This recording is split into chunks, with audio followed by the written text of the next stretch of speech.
Welcome to the first edition of Coffee with Champagne. This will be the first in a new series where I talk about anything and everything to do with my entire crazy musical journey over the past year in isolation, in the pandemic. I've made so far 11 albums and 1 EP in 12 months. Mad, I know, and I've done it all on my iPhone using GarageBand, another app called Launchpad. But yeah, I'm going to start by talking about briefly my musical experience personally and what's led me to doing that and being so madly prolific. And then just as the series progresses, just talk about anything and everything I want to talk about. So please join me, grab yourself a nice coffee, be it with milk, be it black, be it cappuccino or latte, put your oat milk in there if you're a vegan. Sip and join me for Coffee with Champagne. So we should probably start with who am I, where am I, what am I doing, why do you want to watch my videos? I'm 38, I live in the West Midlands. I'm originally from Newcastle, which you can probably tell by my accent. Yeah, I like to make electronic music in my spare time, and I've always been very passionate about music, and I've been doing it since I was about 9 years old when I first started using Commodore Amiga to record bizarre little random electronic tracks which I take to school and play to people on tape. And it's never really stopped. I've whatever I could get my hands on. I've always used things like even the PS1, Music 2000, if anyone, shout out to anyone who knows that. I used to use that at college because I had no access to my own equipment at home while I was studying music, so I would make my own backing tracks using that, sampling things from CDs. I played the saxophone and the clarinet up until about 20. Haven't played it for a long time. So I can read music, I can write music, but I tend to just stay in the lane of electronic music. That's what's always been more comfortable, more accessible, and more instant for me. And I think the fact that I've released these 11 albums now over the past year, it's mainly due to the fact that, again, very little access to any musical equipment, and I think if I had, I probably wouldn't have been as prolific because all I've done is simply use my iPhone, GarageBand, like I say, fantastic app, no matter what anyone says, and Launchpad by Innovation, which is also brilliant for finally mixing and doing live sets of songs and then recording them, mastering them a little bit again, and publishing them.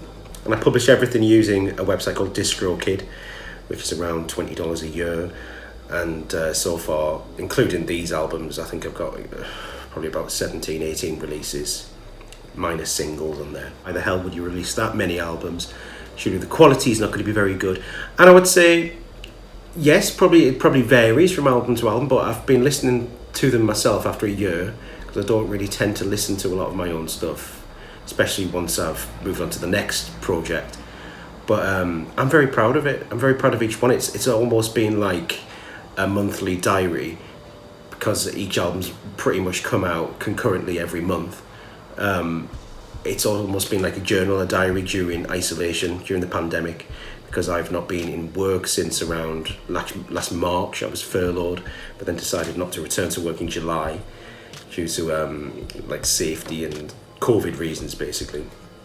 And so yeah, it's been keeping me sane, been keeping me been allowing me to hone my craft and, I hate that word, but hone my abilities and skills and regain my passion for music. But yeah, that's it. That's a very brief history of Champagne. How did Champagne come about, the name? Well, my name's Chris Payne, and I thought if I was ever to become a drag queen for a laugh, even if it was just for a night, Champagne, CHAMPAYNE, would be a good play on words and quite a good camp drag name.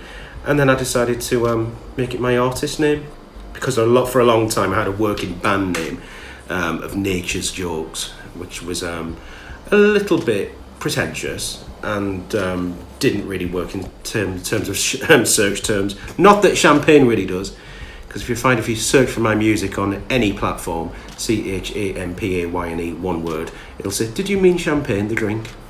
as in with a G instead of a Y, which I don't blame them for, because I would rather not have a glass of champagne than listen to me. If it's any use to anyone else, if you're looking to start making music yourself, I would advise you just to start with what you like and what you know, and no matter what your ability is, if you prefer to start by making a beat or making a bass line or both, or even just a melody, start that way, because my songs usually 9 times out of 10 I'll begin the process by producing a little bass line, or perhaps using a sampled bass line, and then building the beat around that, or vice versa, and then the song will progress from that.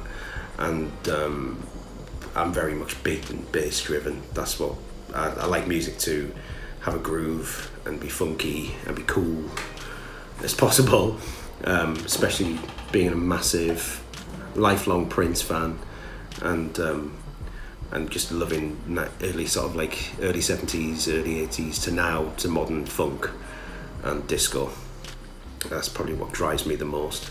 R&B, all that sort of thing. Just advise you to go with what you want to do. Don't try and, no matter how not current or modern it may seem to other people's ears, unless you're feeling what you're doing, no one else is going to vibe off it. And my problem is that I may have quite a few listeners, not many.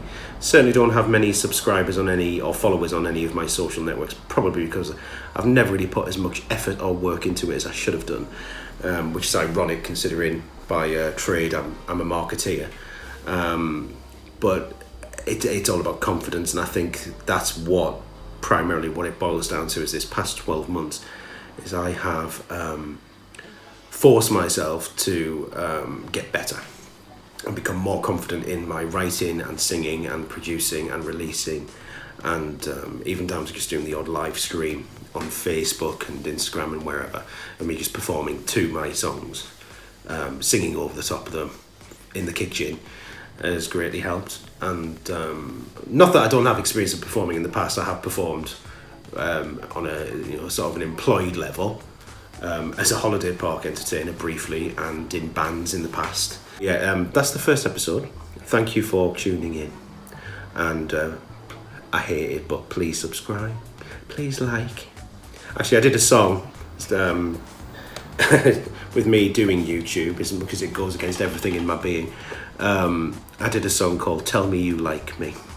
Tap my little heart, and when you subscribe to me, I'll give you all you want. Watch me fall from grace. Let's hope that doesn't happen, but yeah. Love you all. Thank you for watching, and enjoy the rest of your day with coffee with champagne.